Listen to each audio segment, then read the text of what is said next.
My name is Nick Gale. I'm the general manager for SharpeAngle Sports. I've kind of told a few of you about what we do, but we are a sports gambling platform. For the average sports bettor, we sell pro betting picks. So we don't do any gambling itself on the actual website.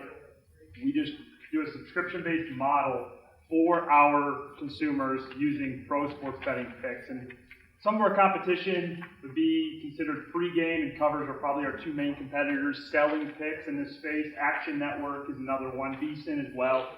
What separates us, though, is we have the pro sports bettors that have a proven track record of winning. So our goal is to be completely transparent over the sports betting industry. Now that the red tape is kind of coming down after the legalization of sports betting federally, state by state now, and it's only going to keep increasing over the next couple of years. Primarily, the fan engagement is huge. We're seeing the NHL, the NBA, and MLB partner with big sports betting sites because the fan engagement is so high. And really, more specifically on mobile, 85% of the money spent in New Jersey in 2019 was spent on the mobile platform, the mobile betting platform. So mobile is huge, and we really want to focus on that and spend some of the money that we're looking to raise today on building a mobile app.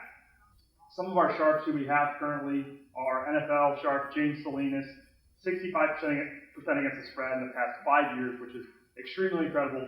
Brad Feinberg, who's a lead pro sports bettor in Philadelphia. Anthony Salter, who works for ESPN in St. Louis and nationally. And then Lou Finocchiaro, who is our Mountain West college football sharp, as well as our UFC sharp. So right now, all we've done is college football and NFL. That was our MVP model for this year. Started in 2019. I was brought in to serve as the general manager and kind of take things over right before the NFL season started. So I helped them kind of finish off the product, and now I'm looking to take it to the next step for our guys. And really one of the things I want to focus on is content, because we can sell picks all day on the subscription model. We've seen it work a little bit, and we want to advance that into all sports, NBA, college basketball specifically, around March Madness. But more than that, we want to go content-driven. That's what's going to get more people in the door. You know, we can sell our picks, and that works. That differentiates ourselves from the average Joe, the average sports bettor that's just selling their picks on Twitter, going on a heater and trying to convince you that they're good. But they're not going to talk about when they're losing. They're only going to be talking about when they're winning. And we're posting our results regardless if we win or lose. We're going to post results from all of our sharps, and you can see their track record and decide if you want to bet with them. But content's huge. I'm a journalism guy, graduated from the University of Missouri in 2016, and I focus on video and podcasting primarily. It's the platform that Barstool Bets is using, Bleacher Report's using. It's these fun, young guys that are having a good time, betting crazy games, even on teams that they don't really care a whole lot about, and people are very interested in that content. I think we need to do the same thing. We have our pro sports betting guys. That's great. But we also need to be capitalizing on the average sports bettor by just going live on Facebook during games, utilizing that technology. And that's all things we want to integrate in our site, integrate in the app. Another one thing we learned from users through MVP was they want push alerts. Right now, we're sending out marketing emails.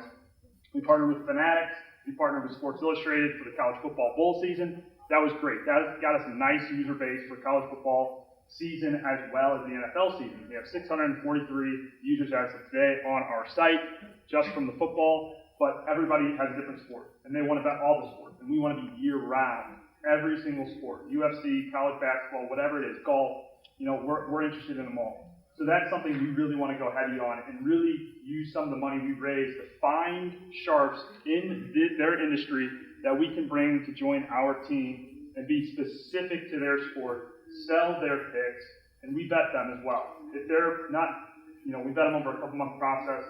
We're betting our college basketball guy right now before we bring him on. Likely going to bring him on because he's right around 54% against the spread. But we bet these guys, so they may not be a good fit. If they're not a good fit, we're not going to bring them on to SharpeAngle Sports and be a part of our team.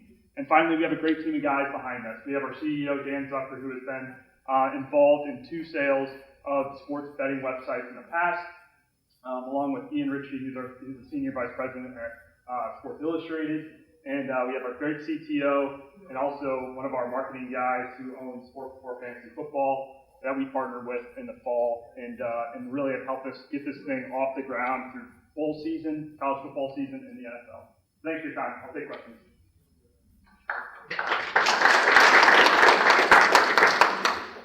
What's the raise? What's that? How much you guys looking to raise? Oh, we're looking to raise $250,000 for 25% of our company. And where do you get that money from? Primarily, like I said, bringing in more sharps for more sports. Right now we did college football and NFL, so we have 3 college football sharps, 1 NFL sharp.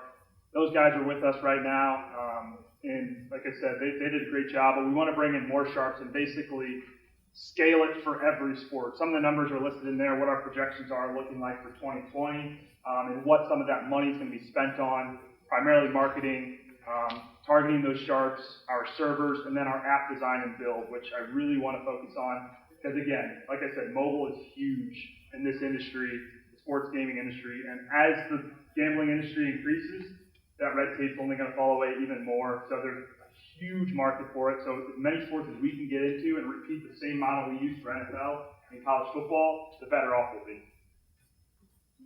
What's the full opportunity cost per sharp that you're recruiting? How long time frame?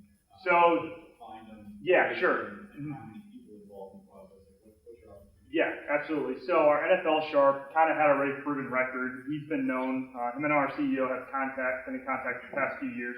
So he kind of jumped on board. And our other sharps, 2 college football sharps, had similar, backgrounds where we kind of already had a record for them. Our college basketball guy, and as we integrate these new sharps in, our college basketball guy, we've been looking at him for about 2 months.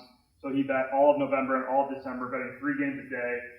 We basically took that model. It'll probably be something similar. We haven't found the sweet spot yet, but it would probably be at least a month for a new sharp, because we don't want to see a guy or a girl get on a heater for a week or 2 straight, and then that's not good enough for us. We need at least a month, maybe even 6 weeks, to decide whether or not they're going to be able to be somebody that we want to bring up on our team. And each of our sharps gets 35% of the revenue that they bring in. So whatever they sell, they're getting 35%. So there's incentive for them to go on the site, use the app, make it easier, as well as,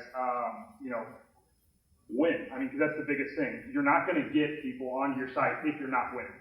And by being transparent and showing our wins and losses and giving us this model that we're showing through our website and through our app, being completely transparent, if we're winning, people are going to come.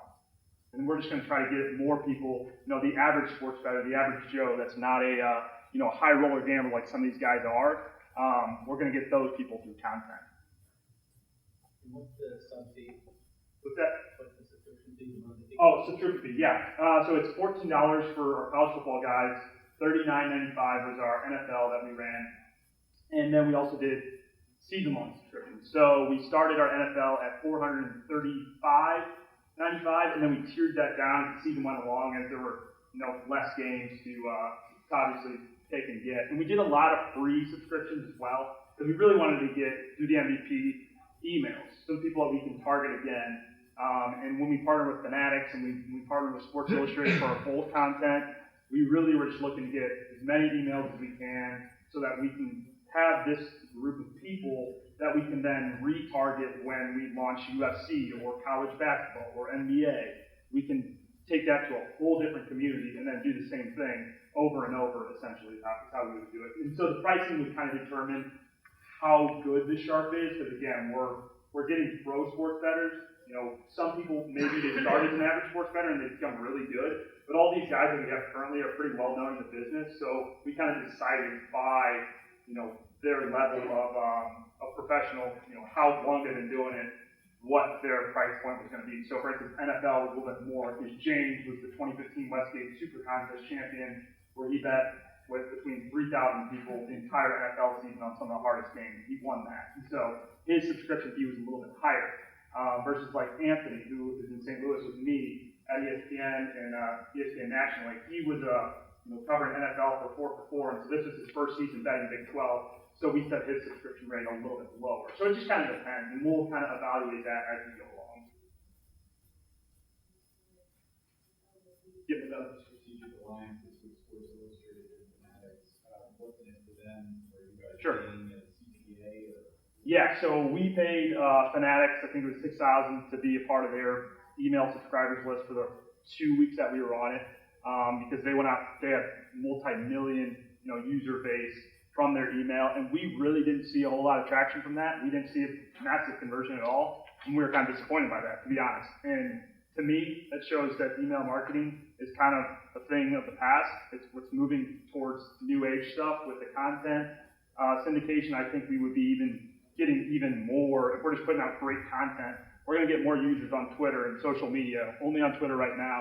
Not really looking at Facebook or Instagram. Most of the sports community is on Twitter, so we're going heavy there. Want to go heavy into Periscope with live videos. And to me, that's the traction model that's going to work better. They had this already built with Fanatics, this deal built in when they started, and now that they turned it over to me to kind of decide what we do with it, I want to go content heavy, and that's why I think it's super important. The Sports Illustrated one was a little bit better because bowl season our guys started out 10-0. It was great. We looked great right off the top. People saw it. They jumped over to our site. They started being active with the site. They started being active on social media with us.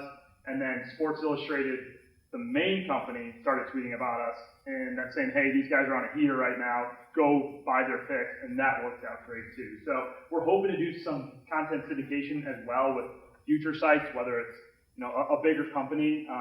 Don't know who that would be, but like you said, Sports Illustrated, for example, that hasn't found their niche in the industry quite yet, like Barstool and Bleacher Report have.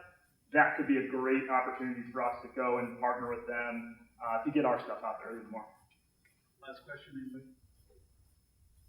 Awesome. Thank you. I appreciate it.